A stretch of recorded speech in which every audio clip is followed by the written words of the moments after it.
pada kesempatan kali ini saya akan menjelaskan mengenai penerapan fungsi linier dalam ekonomi. Sebelum itu, izinkan saya untuk memperkenalkan diri saya terlebih dahulu. Nama saya Dina Elisa Putri dari jurusan Manajemen NPM 21012010111. Saya dari kelas A, Matematika Bisnis. Saya rasa cukup untuk perkenalan dari saya lanjutkan ke materinya. Nah, sebelum saya membahas mengenai penerapan fungsi linier itu sendiri, saya akan mengulas sedikit apa sih itu fungsi linier. Jadi, fungsi linier adalah suatu fungsi yang sangat sering digunakan oleh para ahli ekonomi dan bisnis dalam menganalisa dan memecahkan masalah-masalah ekonomi. Pada fungsi linier akan menghasilkan sebuah garis lurus. Saya rasa cukup, kita lanjut pada penerapan ekonomi fungsi linier. Penerapan yang pertama yaitu pada fungsi permintaan, fungsi penawaran, dan keseimbangan pasar. Fungsi permintaan dapat dilihat pada grafik. Semakin tinggi harga suatu barang, maka jumlah barang yang diminta akan semakin sedikit. Begitu juga sebaliknya. Persamaan umum dari fungsi permintaan itu sendiri adalah QD sama dengan A min BP. Persamaan lain, PD sama dengan A min PQ. QD sendiri adalah kuantitas permintaan, A adalah konstanta, B adalah gradien atau kemiringan, dan P adalah price atau harga. Selanjutnya adalah fungsi penawaran. Dapat dilihat pada grafik, apabila harga suatu barang itu naik, maka jumlah barang yang ditawarkan itu juga semakin banyak. Untuk persamaan matematisnya, yaitu QS sama dengan min A plus BP. Persamaan lain, PS sama dengan A plus BQ. Keterangannya, QD sendiri itu adalah kuantitas penawaran, kemudian A adalah konstanta, B adalah gradien atau kemiringan, dan P adalah price atau harga. Kemudian keseimbangan pasar. Keseimbangan pasar ini terjadi ketika jumlah permintaan sama dengan jumlah penawaran. Dapat dilihat pada grafik. Di sini ada titik E atau equilibrium. Terjadi pada perpotongan antara kurva permintaan dan kurva penawaran. Dan pada keseimbangan pasar ini akan tercipta PE, harga keseimbangan, dan juga QE, jumlah keseimbangan. Persamaan umumnya adalah QD sama dengan QS. Di sini ada contoh kasus fungsi permintaan akan suatu barang ditujukan oleh persamaan QD sama dengan 15 min P. Sedangkan penawarannya QS sama dengan min 6 plus 2P. Kemudian ditanya berapa harga keseimbangan dan jumlah keseimbangan yang tercipta di pasar. Kemudian kita disuruh untuk menggambar grafik equilibriumnya. Tadi sudah dijelaskan kalau keseimbangan pasar itu terjadi ketika QD sama dengan QS. Maka kita masukkan nilai QD-nya 15 min P dan nilai QS-nya min 6 plus 2P. Kemudian variabelnya kita samakan, kita pindah ruaskan, maka diperoleh min 3P sama dengan min 21 dan nilai P-nya ketemu 7. Kemudian kita substitusikan pada salah satu persamaan. Di sini saya substitusikan pada persamaan QD sama dengan 15 min P, maka diperoleh nilai Q-nya adalah 8. Jadi, equilibrium terjadi pada harga 7 atau PE sama dengan 7 dan kuantitas 8 atau QE sama dengan 8. Kemudian untuk grafiknya, tadi sudah kita cari harga keseimbangan dan juga jumlah keseimbangannya, di mana PE tadi sama dengan 7 dan QE sama dengan 8. Kita masukkan pada grafik, maka diperoleh satu titik. Dan untuk menarik sebuah garis, kita butuh minimal 2 titik. Maka kita cari terlebih dahulu. Pertama kita cari. Di sini saya mencari titik Q-nya pada kurva permintaan. Jadi saya misalkan P-nya sama dengan 0. Kemudian masukkan dalam persamaan QD sama dengan 15 min P. Misalkan P-nya tadi 0, kita masukkan, maka diperoleh nilai Q-nya sama dengan 15. Jadi kita peroleh titik 15,0. Masukkan ke dalam grafik 15,0, maka diperoleh 2 titik. Untuk kurva permintaan bisa kita tarik garis. Kemudian untuk kurva penawarannya, di sini kita cari nilai P-nya. Maka kita misalkan nilai Q-nya sama dengan 0, masukkan dalam persamaan QS sama dengan min 6 plus 2P, maka diperoleh nilai P-nya adalah 3. Jadi diperoleh titik 0,3, kita masukkan 0,3. Di sini kita bisa tarik garisnya untuk kurva penawaran. Maka diperoleh nilai E ini adalah equilibrium, yaitu perpotongan antara kurva permintaan dan kurva penawaran. Pada penerapan fungsi linier yang kedua, yaitu pajak pada keseimbangan pasar. Pajak atau dilambangkan dengan P mempengaruhi harga barang yang ditawarkan penjual. Mengapa demikian? Sebab setelah dikenakan pajak, produsen akan berusaha mengalihkan sebagian beban pajak kepada konsumen dengan jalan menawarkan harga jual yang lebih tinggi. Kemudian apa akibatnya? Akibatnya, harga keseimbangan yang tercipta di pasar menjadi lebih tinggi daripada harga keseimbangan sebelum pajak. Dan di sisi lain, jumlah keseimbangannya menjadi lebih sedikit. Dapat dilihat dalam grafik, pada QS sebelum pajak ini, terdapat titik PE dan juga QE. Dan setelah kena pajak, kurva QS ini akan bergeser ke atas. Dan harga keseimbangannya akan naik. Dan ketika harga ini naik, otomatis jumlah barang yang diminta itu akan berkurang. Jadi ini kan tadi, pada teorinya, harga keseimbangan yang tercipta di pasar itu menjadi lebih tinggi daripada harga keseimbangan sebelum pajak, dan jumlah keseimbangannya menjadi sedikit. Di sini ada contoh kasus fungsi permintaan suatu barang ditunjukkan dengan persamaan QD sama dengan 15 min P, dan fungsi penawarannya QS sama dengan min 6 plus 2P. Barang tersebut dikenakan pajak sebesar 3 per unit. Berapa harga dan kuantitas keseimbangan sebelum dan sesudah pajak? Dan gambarlah grafik equilibriumnya. Untuk harga dan kuantitas keseimbangan sebelum pajak sudah kita cari pada kasus sebelumnya. Di sini kita langsung mencari harga dan jumlah keseimbangan setelah pajak. Kita masukkan fungsi penawarannya, QS sama dengan min 6 plus 2P. Kita ubah bentuknya menjadi P. P-nya kita pindah ruaskan ke sebelah kiri, maka diperoleh P sama dengan 3 plus 0,5 QS. Kemudian, kena pajak 3 per unit, maka P aksen sama dengan 3 plus 3. 3 ini kan pajaknya tadi. Ditambah 0,5 QS. Kita ubah persamaannya menjadi Q aksen S. Q aksen S-nya ini menjadi sebelah kiri, maka diperoleh Q aksen S sama dengan min 12 plus 2P. Kemudian kita cari keseimbangannya dengan QD sama dengan Q aksen S. QD-nya 15 min P dan Q aksen S-nya min 12 plus 2P. Kita samakan variabelnya menjadi min 3P sama dengan min 27, maka diperoleh nilai P sama dengan 9. Kita substitusikan nilai P sama dengan 9 ke salah satu persamaan. Di sini kita masukkan ke dalam persamaan QD sama dengan 15 min P. 15 dikurangi P-nya tadi 9, maka diperoleh nilai Q-nya sama dengan 6. Jadi, equilibrium setelah pajak terjadi pada harga 9 dan kuantitas sama dengan 6. Dan untuk grafiknya, tadi pada kasus pertama sebelum pajak, kita peroleh harga keseimbangannya sama dengan 7 dan jumlah keseimbangannya sama dengan 8. Maka kita memperoleh titik 8,7 kita masukkan. Dan kita tadi memperoleh titik 0,3 kita masukkan dan kita tarik garis QS. Kemudian untuk setelah pajak, tadi sudah kita cari dan kita memperoleh titik Q aksen E sama dengan 6 dan P aksen E sama dengan 9. Kita masukkan titik 6,9 dan kita butuh satu titik lagi untuk menarik garis Q aksen S. Yaitu kita cari titik P pada kurva penawaran. Jadi kita misalkan nilai X-nya sama dengan 0. Kita masukkan pada persamaan QS sama dengan min 12 plus 2P. Maka diperoleh nilai P-nya sama dengan 6. Kita masukkan titik 0,6. Kemudian kita tarik garis untuk Q aksen S. Dan dapat dilihat, terdapat pergeseran antara kurva sebelum pajak dan sesudah pajak.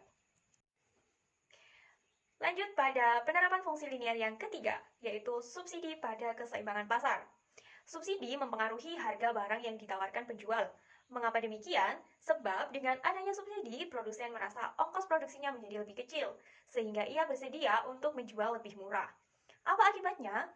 Akibatnya, harga keseimbangan yang tercipta di pasar lebih rendah daripada harga keseimbangan sebelum subsidi atau tanpa subsidi, dan jumlah keseimbangannya menjadi lebih banyak. Bisa dilihat pada grafik, QS atau tanpa subsidi, terdapat titik PE dan QE. Kemudian, dengan subsidi, Q aksen S, ini membuat kurvanya bergeser ke bawah. Dan harga keseimbangannya berkurang atau turun, harga keseimbangannya menjadi turun, dan jumlah keseimbangannya bertambah banyak. Persamaan matematisnya yaitu P aksen sama dengan A min S plus B QS. Di sini ada contoh kasus, fungsi permintaan akan suatu barang ditunjukkan oleh persamaan QD sama dengan 10 min 0,25P. Sedangkan fungsi penawarannya QS sama dengan min 10 plus P. Pemerintah memberikan subsidi sebesar 5 atas setiap unit barang yang diproduksi. Berapa harga keseimbangan serta jumlah keseimbangan tanpa dan dengan subsidi? Oke, kita cari terlebih dahulu. Sebelum subsidi, keseimbangannya kita cari QD sama dengan QS. Kita masukkan nilai QD-nya 10 min 0,25P. Kemudian kita masukkan nilai QS-nya min 10 plus P. Kemudian dipindah ruaskan, disamakan variabelnya menjadi min 1,25P sama dengan min 20. Maka diperoleh nilai P-nya sama dengan 16. Kemudian kita substitusikan pada salah satu persamaan. Di sini saya substitusikan pada Q sama dengan 10 min 0,25P. Masukkan nilai P-nya 16, maka diperoleh nilai Q-nya sama dengan 6. Kemudian kita cari, sesudah subsidi, kita masukkan QS sama dengan min 10 plus P. Kita jadikan P, maka P-nya kita pindah ruaskan ke sebelah kiri. Menjadi P sama dengan 10 plus QS. Kemudian, P aksen menjadi 10 min 5. Karena tadi subsidinya sebesar 5. Jadi 10 min 5 plus QS. Kita ubah dalam bentuk Q aksen S, maka Q aksen S ini dipindah ruaskan ke sebelah kiri menjadi Q aksen S sama dengan min 5 plus P. Kemudian kita cari keseimbangannya, QD sama dengan Q aksen S. Masukkan nilai QD-nya, 10 min 0,25P, kemudian Q aksen S min 5 plus P. Kita samakan variabelnya, diperoleh min 1,25P sama dengan min 15, maka diperoleh nilai P-nya sama dengan 12. Kita substitusikan pada salah satu persamaan. Di sini saya substitusikan pada Q sama dengan 10 min 0,25P. P-nya masukkan, nilainya 12 tadi, maka diperoleh nilai Q-nya sama dengan 7. Untuk kurvanya sendiri, kita cari terlebih dahulu yang sebelum subsidi. Q pada kurva permintaan, maka kita misalkan P-nya sama dengan 0, maka Q ketemu 10, kemudian P pada kurva penawaran, kita misalkan Q-nya sama dengan 0, maka P-nya ketemu 10. Dan untuk yang sesudah subsidi, kita cari P pada kurva penawaran, maka kita misalkan nilai Q-nya sama dengan 0, maka P ketemu 5. Kita masukkan dalam grafik. Untuk grafiknya bisa dilihat pada layar. Selanjutnya adalah surplus total. Surplus total adalah jumlah antara surplus konsumen dan surplus produsen. Untuk perhitungannya bisa menggunakan rumus TS sama dengan CS plus PS, di mana TS adalah surplus total, CS adalah surplus konsumen, dan PS adalah surplus produsen. Untuk grafiknya sendiri dapat dilihat pada layar. Di sini terdapat titik E atau equilibrium, dan tercipta PE dan QE. PE sendiri adalah harga keseimbangan, dan QE adalah jumlah keseimbangan. Contoh kasus, diketahui fungsi dari sebuah produk adalah PD sama dengan 60 min Q, dan fungsi penawarannya adalah PS sama dengan Q plus 10, di mana P adalah harga per unit produk, dan Q adalah jumlah produk yang dijual dan dibeli. Ditanya, carilah harga dan jumlah keseimbangan pasar, kemudian hitung besar surplus produsen, konsumen, dan surplus totalnya, kemudian kita disuruh untuk menggambar grafik surplus totalnya. Oke, lanjut ke pembahasan. Yang pertama adalah kita mencari harga dan jumlah keseimbangan pasar, yaitu PD sama dengan PS. Nilai PD-nya kita masukkan 60 min Q, kemudian PS, kita masukkan Q plus 10. Kita samakan variabelnya, maka ketemu min 2Q sama dengan min 50, dan Q kita peroleh adalah 25. Kita substitusikan pada salah satu persamaan. Di sini saya masukkan pada PD sama dengan 60 min Q, maka diperoleh nilai P-nya adalah 35. Jadi nilai keseimbangan pasarnya adalah QE sama dengan 25 dan PE-nya sama dengan 35. Kemudian kita cari besar surplus konsumen, produsen, dan surplus totalnya. Yang pertama surplus konsumen. Kita mencari nilai P, maka kita masukkan nilai Q-nya sama dengan 0. Kita masukkan pada persamaan P sama dengan 60 min Q, maka diperoleh nilai P-nya adalah 60. Kemudian kita cari nilai Q-nya dengan memisalkan nilai P sama dengan 0. Kita masukkan pada persamaan P sama dengan 60 min Q, maka diperoleh nilai Q-nya adalah 60. Kemudian surplus konsumen. Surplus konsumen yaitu rumusnya CS sama dengan luas segitiga atau P min PE kali QE per 2. P-nya tadi kita cari hasilnya 60, dikurangi dengan PE. PE tadi harga keseimbangan, kita peroleh 35, kali QE tadi jumlah keseimbangan, kita peroleh 25, per 2. Maka diperoleh nilai surplus konsumennya adalah 312,5. Kemudian yang kedua surplus produsen. Kita cari nilai P-nya, kita misalkan nilai Q-nya adalah 0, kita masukkan pada persamaan, P sama dengan Q plus 10, maka diperoleh nilai Q-nya adalah 10. Kemudian kita cari nilai surplus produsennya, PS sama dengan PE min P kali QE per 2, atau kita bisa menggunakan luas segitiga. Kita masukkan nilai PE atau harga keseimbangan tadi, 35, dikurangi P, nilai P-nya tadi 10, dikali QE, harga keseimbangan 25, QE jumlah keseimbangan 25 per 2. Maka diperoleh nilainya surplus produsen yaitu 312,5. Kemudian kita mencari surplus totalnya. Surplus total itu jumlah antara surplus produsen dan surplus konsumen. Tadi kita cari ketemu surplus konsumennya 312,5 dan surplus produsennya 312,5. Jadi untuk surplus totalnya kita jumlahkan keduanya dan diperoleh nilai 625. Dan untuk grafiknya sendiri kita masukkan dari nilai-nilai yang sudah diperoleh tadi. Yang pertama, pada harga dan jumlah keseimbangan tadi kan ketemu QE-nya 25 dan PE-nya 35 kita masukkan. Kemudian pada kurva penawaran tadi ada titik 0,10 kita masukkan. Dan pada kurva penawaran tadi diperoleh titik 60,0 dan 0,60 kita masukkan, diperoleh gambar grafik dapat dilihat pada layar. Untuk penerapan yang kelima adalah fungsi biaya. Biaya total atau TC dalam operasional meliputi biaya tetap atau FC dan biaya variabel atau VC. Untuk persamaan matematisnya, FC sama dengan K. FC adalah biaya tetap dan K adalah konstanta. Biaya tetap itu misalnya kalau ada suatu perusahaan yang memproduksi suatu barang. Walaupun perusahaan tersebut tidak melakukan produksi, tapi tetap membayar sewa untuk tempatnya. Walaupun produksinya itu tidak berjalan, tapi kan untuk sewanya itu tetap harus dibayar. Kemudian untuk VC adalah biaya variabel, artinya dipengaruhi oleh variabel-variabel. Di situ terdapat Q, kuantitas, di mana artinya semakin besar kuantitasnya atau semakin banyak kuantitasnya, maka biaya variabelnya juga akan semakin banyak. Kemudian untuk TC adalah biaya total, yaitu FC ditambah dengan VC, yaitu biaya tetap ditambah dengan biaya variabel. Untuk grafik fungsi biaya sendiri, yang pertama ini FC.